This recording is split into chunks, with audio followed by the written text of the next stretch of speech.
I'm going to lose my job if I'm late again. Who are all these people and what are they doing here? Excuse you? Get out of the way. I'm trying to get to work here. Excuse me, can't you see what's going on here? Don't you have a job to get to? Do I have a job?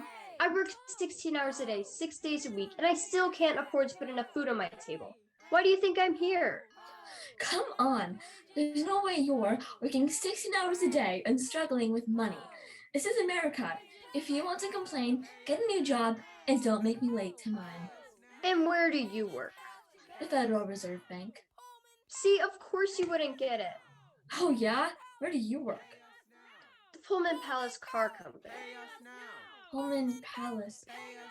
Oh, George Pullman, the one who makes those fancy pants train cars for the fancy pants people. He has laid off our fellow workers. He demands more hours, lowers our wages. But does he lower our rent? No! Every day we work, but we're still not able to put much on the table. Every dollar George Pullman pays for our work, he takes it right back in the rent we pay him. We have protested these conditions, but no one listens. And that's why we are on strike. It is one thing to treat us like trash, but we won't stand for it anymore if we have to work for even less. Wow, who is that guy? It's time we start fighting to make sure all of Chicago hears our struggle. Eugene Debs. He's the one organizing all the workers. All right. Well, I gotta go, but, I support what you're doing. Do you, though? Look, I gotta go. Hey, you really want to support us? Get out of your little world and see the bigger picture. Care about somebody other than yourself. We can do it if people like you just cared for once. Pay us now. Pullman Palace. Pay us now. Pullman Palace. Pay us now.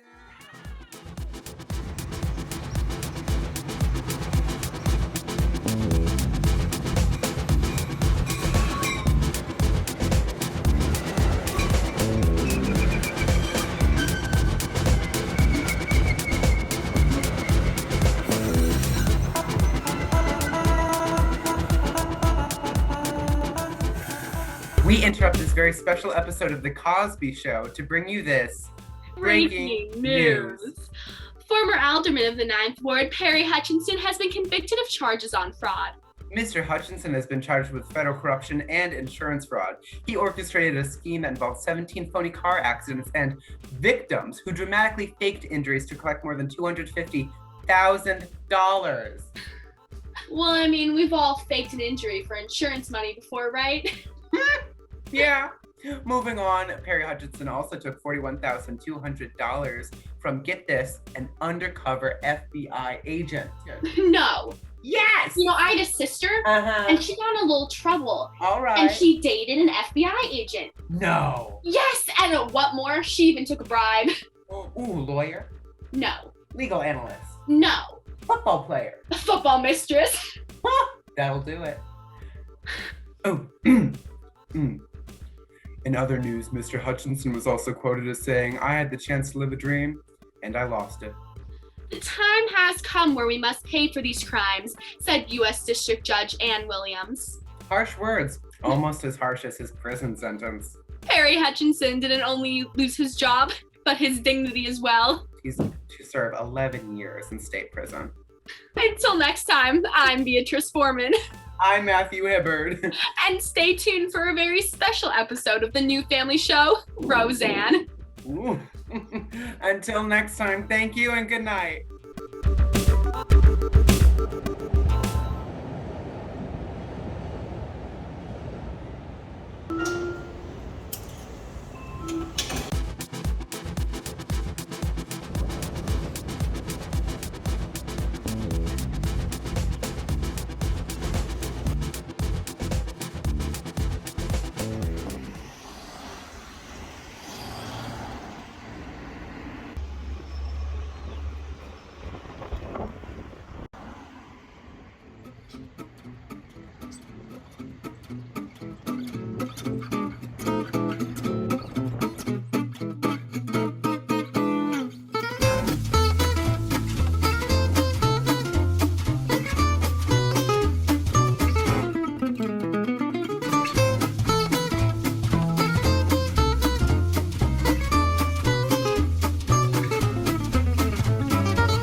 I've been here 48 years. Apple fritters, I've been making them about, I don't know, 10 years, I guess. I don't know why, but I can't keep them on the shelf. So, I don't know.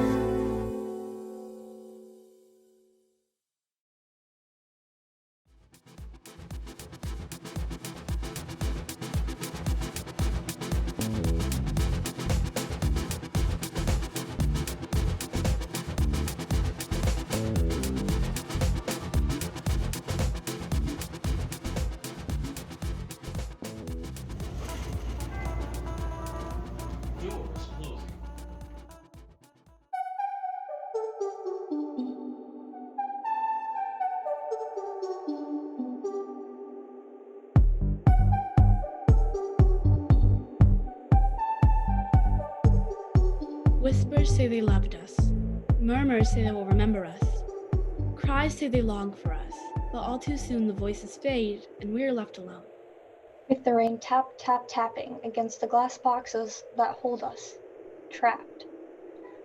In life and in death we cannot escape these walls closing in, making us cry out in desperation. It suffocates the ground, under the stony gray sky. Here there are statues and graves, cold stone next to green trees. Rosehill Cemetery. In the 40th Ward of Chicago, a rose blooms in the silence. The living drop pennies at our graves, hoping it'll keep our souls alive still. Clink, clink, clink go the pennies. Even as the rose withers and dies, they will still be there, waiting.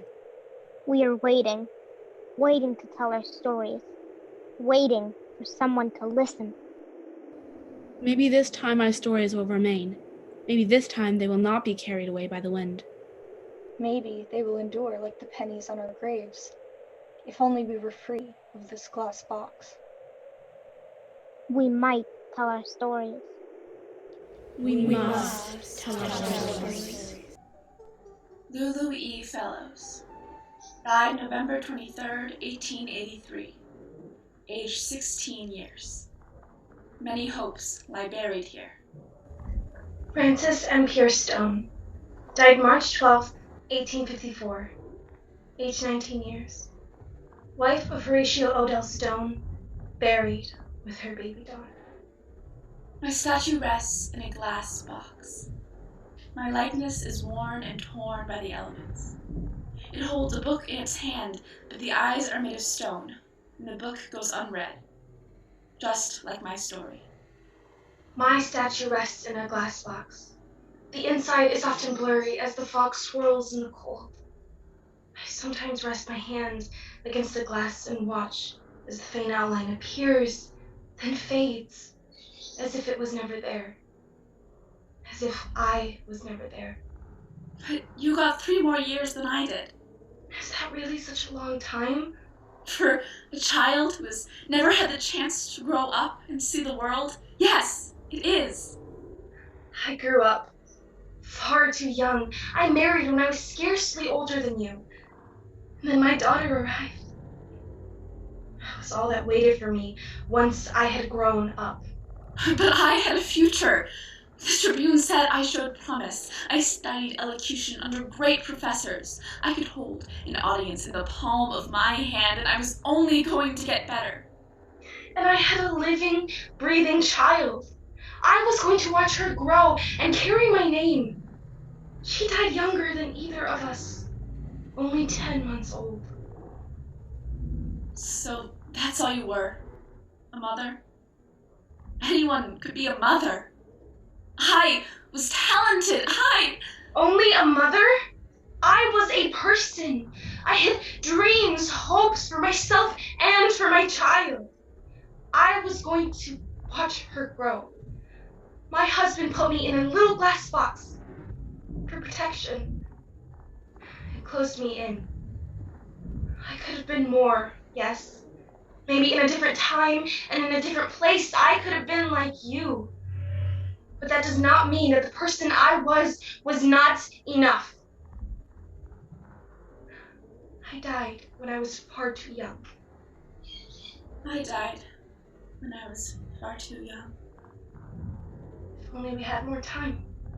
It was typhoid fever. My forehead burning as I slipped away. No one knows how I died. The records were lost in the Great Chicago Fire.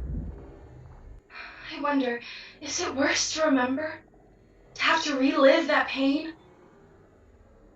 Perhaps. But is it worse to be forgotten? I hope that the children will hear my story and carry it with them through generations. I hope my story will live on. Many hopes lie buried here. And many stories emerge. Hope. Hope.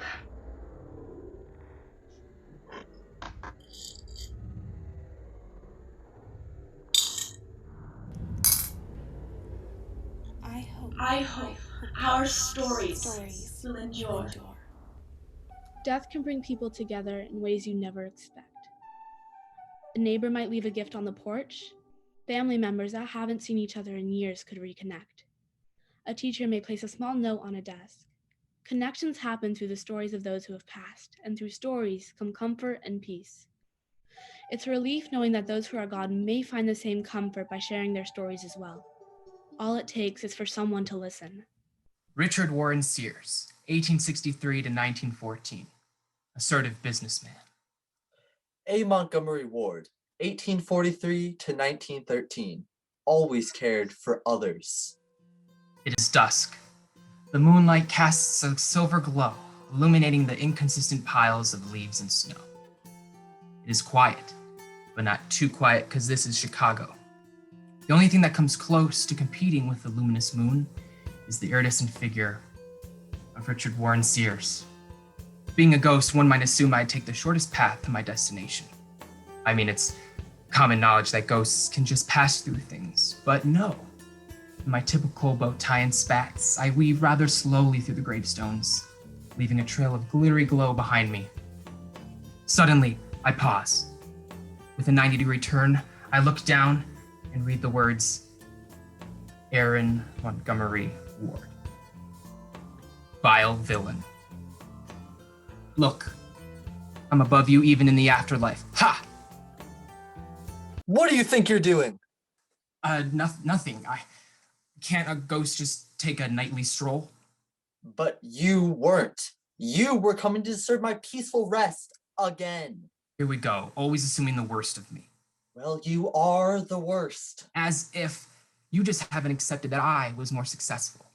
My company was the first large-scale mail-order business in the United States, and it was one of the world's largest retail stores. Well, I started my business for the good of others. Those Midwestern farmers and other rural residents owe me a great debt. No more do they have to pick from the meager and overpriced selection of goods at the local general stores. Like Sears. Oh, I'm so sorry. I think your stupidity was in my throat, but I cleared it away. Anyways, now they can just order from my extensive catalog. And I even made a guarantee that my wares would be quality. Because if people don't like what they got, they can just send them back. My famous guarantee will be remembered forever. You can't compete with that. I'm sorry, was the tallest building in Chicago ever named Ward's Tower? Because I don't remember. Actually, it was, idiot. The Montgomery Ward building was the tallest building in Chicago. Was. And your building isn't even called the Sears Tower anymore. It's the Willis. I know. Who the hell is Willis? These current entrepreneurs are just copying us. They probably couldn't do anything without those smart boxes. In the old days, everything was face to face. Now, if they didn't have that, what's it called, that Allegra robot, they couldn't get anything done. That's what I'm saying. Anyways, get out of my sight. I hate you. As time goes on, some of us will stay stuck in it. Others will evolve with it. Some will attempt to come to terms with the time past, and others will try to stop it. Endearing are the attempts by those in the past to understand current customs. Frustrating are the conflicts that emerge from a lack of understanding. It is our responsibility to make an effort to understand each other.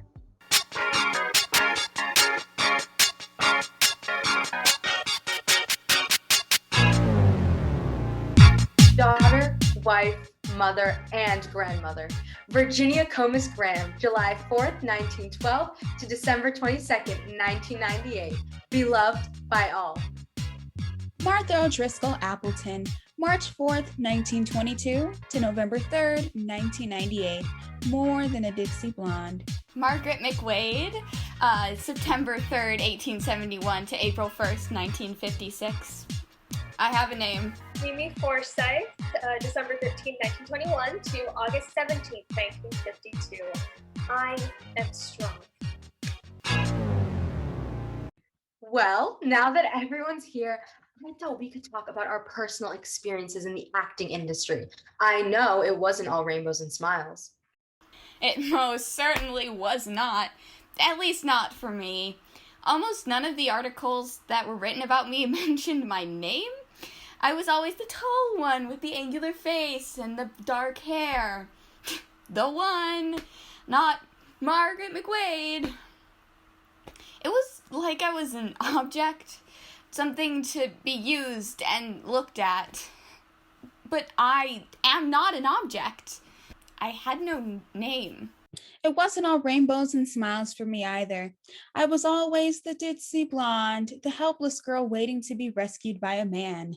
Even when I asked the director for a more meaningful part, he would only see me as that stupid blonde girl who didn't know what the hell to do with herself.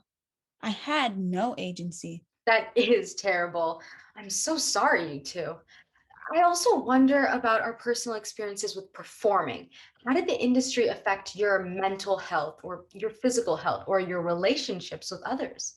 Well, I was sent off to marry my first husband at 17. I didn't have a choice. He would be mean, violent. I always tried to put on a pretty face because that's what I was taught to do. Why? We would get into fights, big, wonderful screaming matches that would end with a bruise on my neck and a scar on my face. We would threaten divorce until it finally happened. And you know, the worst part of it all is that I still loved him. Through it all, my heart still ached to be with him. I will always hate him for that. I had no power. That must have been so hard for you. So now how about we... What about you, Virginia? We have all been sharing our stories, our pain. Would you like to share anything? Yes, we won't judge you on anything. You know what, ladies? I think I'm okay. Well, I'd say that was a very successful discussion, to say the least. Shall we end it here? You know, Virginia, it's one thing to facilitate a discussion, and it's another thing to completely not participate at all. We thought this was going to be a conversation, not one of your interviews. Listen, ladies, I didn't mean to... Don't say anything. You've already made it pretty clear you don't want to. Martha, please stay. I'm sorry, Virginia.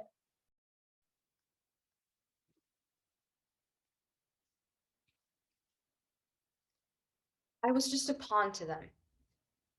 The producers, the directors, they didn't really like me. They just used me to get money. I mean, they would throw me away so quickly if they had the chance. They wouldn't let me talk, and they forced me to do things that I didn't want to do. Certain segments, certain interviews. It was uncomfortable and forceful and ugly. And if I talked about what was happening to me, I could risk losing everything. I mean, they would blame it on me being the dramatic woman. I had no voice. I had no agency. I had no power. I had no name. Nothing was easy for us, yet here we all are. This is my voice, and I will use it to tell my story. I am powerful, just as powerful as any of my husbands. I am more than a princess waiting to be saved. My name is Margaret McWade. We have told our stories.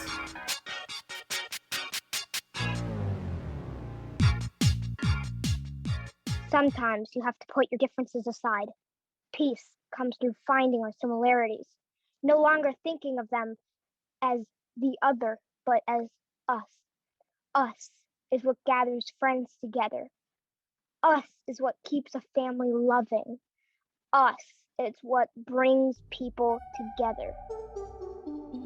The Voices of Rosehill. Lulu E. Fellows. Died November 23rd, 1883. Aged 16 years. Many hopes lie buried here. Frances M. Pierce Stone. Died March 12, 1854. Aged 19 years. Wife of Horatio Odell Stone. Buried with her baby daughter. Richard Warren Sears, 1863 to 1914. Assertive businessman. A. Montgomery Ward, 1843 to 1913. Always cared for others. Daughter, wife, mother, grandmother. Virginia Comus Graham, July 4th, 1912 to December 22nd, 1998. Beloved by all.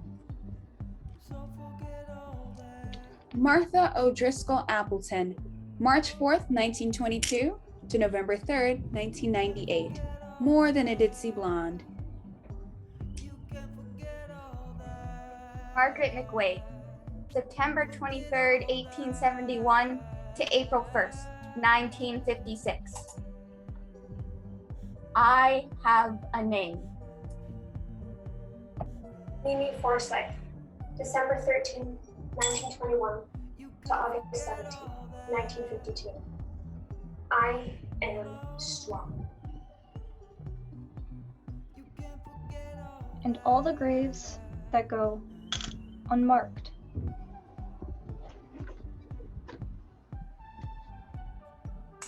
Untold.